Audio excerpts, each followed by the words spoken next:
Muy buenas tardes. Eh, un saludo de acá desde la oficina. Estamos trabajando. Trabajando hasta ahora todavía, muy bien, muy bien, Patricio. Este requerimiento de la Fiscalía Nacional Económica obedece a una investigación, luego a un fallo que dicta el Tribunal de la Libre Competencia en el que se acusa efectivamente a los microbuseros de Temuco y Padre Las Casas de colusión. A grandes rasgos, Patricio, para luego entrar en los detalles de este fallo, ¿en qué consisten las sanciones que aplica el Tribunal de la Libre Competencia y cuál es la conducta de los empresarios por las que fueron sancionados? La verdad que acá la Fiscalía Nacional Económica solicitó el requerimiento y ellos ya fueron condenados por el delito de colusión. Y la Fiscalía Nacional Económica estaba instando a que la Corte Suprema pudiera fallar luego la apelación que ejecutaron estos empresarios. Por eso quiero dejar el hincapié que son los empresarios los que el tribunal determinó de que era un cartel. Un cartel, como concepto, significa que son delincuentes, y este cartel lo que se estipuló, se pactó durante 15 años, era afectar a los consumidores, afectando la libre competencia. Y en términos prácticos o coloquiales significa que ellos no aceptaban nuevos oferentes, es decir, no pueden ingresar nuevos empresarios o choferes que pudieran comprar una micro y poder ser independientes, sino que los que ya estaban en el negocio, ellos solamente son los que podían agregar nuevas micros o maquinarias.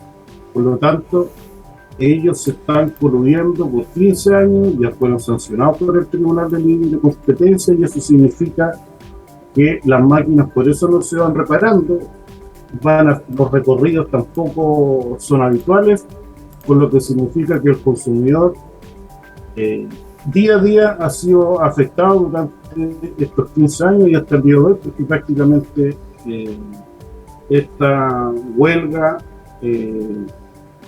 económicamente dejaron a los trabajadores que pusieran la cara, pero en la práctica aquí los empresarios y dueños de la locomoción colectiva son los mafiosos, porque no tiene otro concepto, jurídicamente se llaman un cartel, y eso es lo que son, un cartel que se juntan solamente para coludirse y afectar a los consumidores que sacrifican poder incluso los días anteriores al paro tampoco la circulación del tránsito ha sido normal, sino que ahora, como es una noticia Vox Populi, se sabe, pero en la práctica dejan abandonados a los consumidores en la mañana y en la noche, porque en la noche Patricio, prácticamente es el colectivo. Patricio, uno de los planteamientos que formuló, me leí el fallo completo, que son como 80 páginas, ¿no?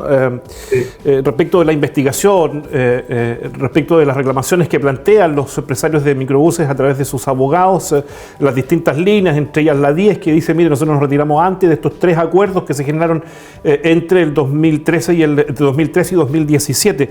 Sin embargo, me llama la atención un planteamiento al que apelaban, que dice relación con la promulgación de la ley 20.945 de 2016 y se aplica, digamos, las sanciones que considera esta ley y las definiciones que plantea respecto del sistema de libre competencia, pero la ley es de 2016 y aquí hay acciones que se ejecutaron, acciones colusivas finalmente, que fue lo que determinó la Fiscalía Nacional Económica y el Tribunal de Libre Competencia, pero son acciones que se ejecutaron antes de 2016.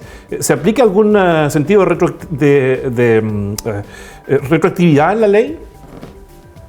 Y una muy buena pregunta, porque ellos efectivamente, dentro de su estrategia de defensa, ellos solicitan que estaba prescrita las acciones y que efectivamente esa modificación legal a ellos no les afectaba, pero como era un delito constante y permanente en el tiempo, por eso se le aplicó la modificación legal, que muy bien usted identificó. Ya, ahora, otro de los argumentos para rebatir esta decisión que planteaban los empresarios, esta decisión del Tribunal de Libre Competencia, es que los protocolos eran acuerdos, Patricio, acuerdos de colaboración entre competidores. Entonces la pregunta surge en el sentido de que cómo desde el punto de vista de la ley pueden diferenciarse entonces, diferenciarse los acuerdos de colaboración de competidores respecto de acciones monopólicas. La verdad que también es una muy buena pregunta, porque en la práctica las autoridades sectoriales, ya sea el CEREMI o el ministro de Transporte, tampoco fueron muy exhaustivos y certeros en cuanto a la asesoría, porque ellos prácticamente actuaron de ministro de fe en estos acuerdos, y la ignorancia respecto del comportamiento y la existencia de esta norma es a todo nivel. Me refiero a las autoridades que estuvieron en esos momentos, y podría también decirlo en estos momentos también, que las autoridades actuales no están invitando a esa mesa de negociación a los consumidores como para dejarles o explicarles cómo funciona la ley de libre competencia, porque en la práctica a estos empresarios los obligaron a generar un manual que evite estas colusiones, y en la práctica, al menos en el Tribunal de Libre Competencia o en la Corte Suprema, ellos no han cumplido con esta sentencia. Bueno, y eso invita a pensar al menos, Patricio, en otra responsabilidad, porque recordemos que estos fueron acuerdos, 3 acuerdos que suscribieron los empresarios microbuseros entre 2013 y 2017, con los cuales se les acusa, digamos, de colusión y se aplica la sanción. Y no solo se les acusa, se les sanciona, se les condena efectivamente. Sin embargo, uno de los argumentos que ellos plantean, y que si uno busca un poquito en la historia, tiene algún asidero, dice relación con la participación, la validación de alguna manera de estos acuerdos y protocolos por parte de la Seremi de Transporte y Telecomunicaciones, y en su tiempo lo que era la Intendencia. Entonces, ¿qué responsabilidades desde el punto de vista legal pudiera caberles, Patricio, a estas entidades de gobierno en las prácticas sancionadas por el Tribunal de Libre Competencia?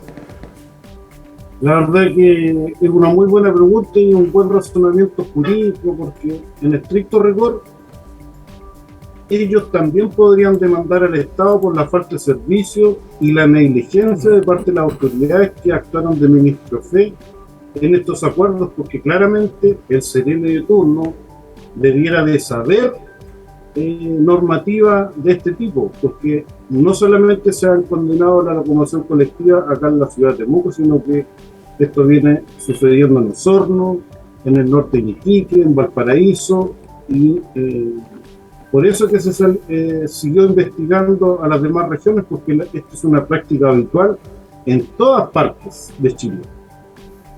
Ahora, por otro lado, uno se pregunta, Patricio, cuando uno revisa, por ejemplo, las sanciones que se aplicaron a otras conductas monopólicas, por ejemplo, al confort, la de los pollos, habitualmente son acuerdos que se generan entre 4 paredes, digamos, son bastante secretos.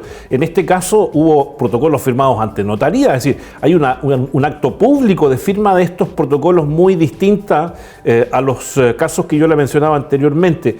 Siguen siendo, no obstante, lo público con el que se firma la notaría, en fin, son sancionados igualmente como acciones monopólicas.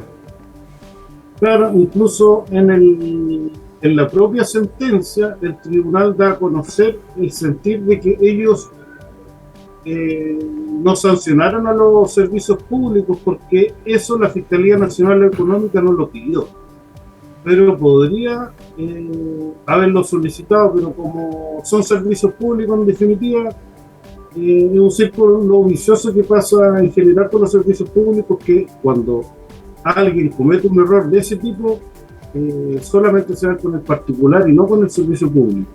Ahí hay un problema estructural del sistema jurídico nacional, porque debiera existir la figura del ombudsman, que es el defensor del pueblo.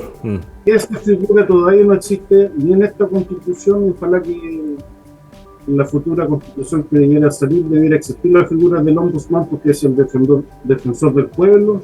Es la única figura internacional que se puede ir contra los servicios públicos, porque el Estado en general, yo creo que es uno de los proveedores que más abusa de los ciudadanos y de los consumidores en general.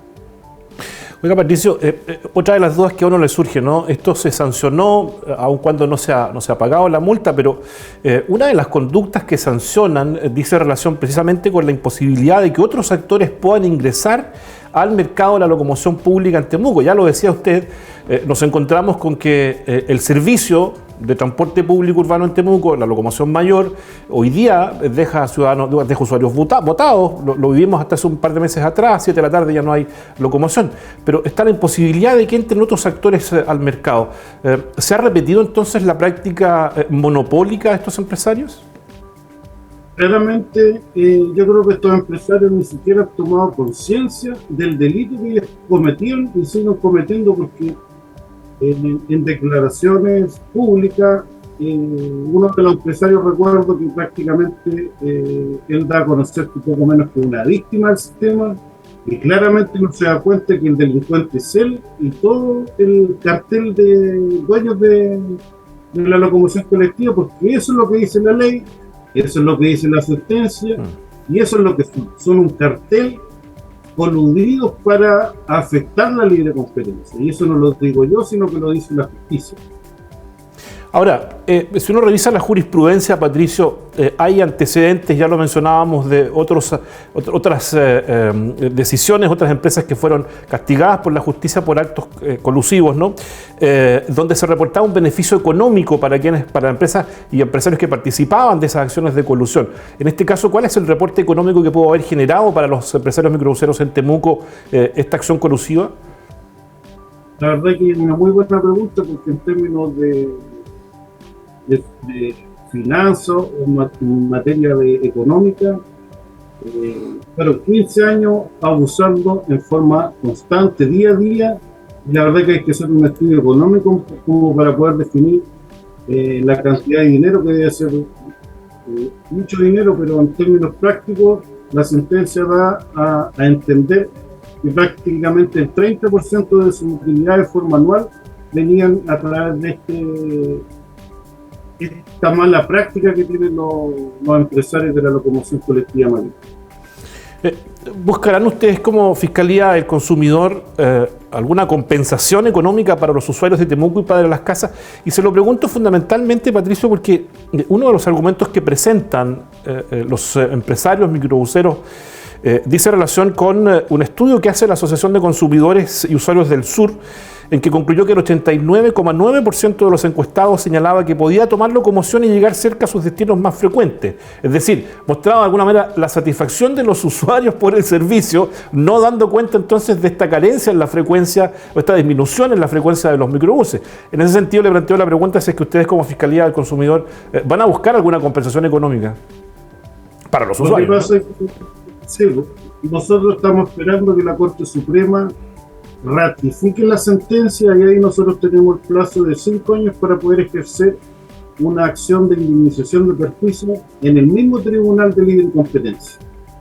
Así que estamos esperando que la Suprema ratifique la sentencia para poder presentar las acciones y poder indemnizar a los consumidores, porque en la práctica el peor de los sistemas o sectoriales el sistema de transporte, porque la CEREME de transporte no tiene herramientas jurídicas como para poder hacer un control, así como la Superintendencia de Servicios Sanitarios, la Superintendencia de Servicios Eléctricos o la Comisión para el Mercado Financiero. El sistema de transporte literalmente está abandonado por el sistema jurídico en general.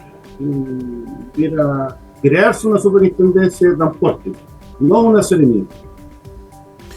En ese sentido, desde el punto de vista estructural, ¿falla de alguna manera el Estado en el control de este tipo de modelos de empresa, de gestión? La verdad es que a mi parecer debiera eliminarse la CEREMI de transporte. Lo que debiera existir es una superintendencia de transporte, como lo sucede en un país desarrollado. Estamos inscritos en la OCDE, que nos vanagloriamos como un país que estamos en vía de desarrollo, pero en la práctica el traje nos quedó grande. Tenemos que ser humildes, tenemos que regular nuestra propia realidad, porque es lo que más, aparte, bueno, acá hay un hecho público notorio en la ciudad de Temuco para las casas, pero Y vamos a hablar del abandono del transporte en el sector rural, es paupérrimo, porque es 10 veces más el abuso que acá en el sector urbano. Ahora, en esta carencia de institucionalidad, Patricio, la multa, entre otras sanciones a los que se expusieron, digamos, estos empresarios, la multa es de 854 millones de pesos a razón de 1.194,4 unidades tributarias anuales, UTAS, ¿no? Pero en rigor son casi 900 millones de pesos. Insisto, a partir de estas deficiencias que presenta el sistema, ¿podrían los empresarios esquivar el pago de esta multa? Mire, yo les voy a dar una pésima noticia para el ciudadano común y corriente, es que las grandes empresas en general no pagan las multas. Agua de Araucanía tiene como 20 multas, no ha pagado ninguna. La Compañía General de Electricidad tiene 400 multas y paga como el 20% de las multas porque ellos utilizan la figura, que está bien legal en realidad, que es la prescripción de la acción. Y eso es lo que ocupan, esperan que pasa el tiempo, la prescripción opera, la solicitan y al final no pagan ni una multa. Esas son las grandes empresas porque tienen grandes asesores y grandes asesorías en todo ámbito, contable, jurídica. Y lo que pasa es que los servicios públicos que aplican las multas no son los encargados de cobrar las multas, sino que ellos llegan hasta la etapa de la multa y el que cobra es tesorería. Y la Tesorería General de la República, lamentablemente, tiene poco personal y al final no cobran las multas porque prescriben. ¿Cuándo deberá resolver la Corte Suprema este requerimiento de la Fiscalía Nacional Económica, Patricio? Lamentablemente la Corte Suprema es el tribunal más grande y no tiene plazo. Uno puede estar ahí todos los días que están mirando, no. Pero tampoco hay audiencia fijada, digamos, para revisar este tema.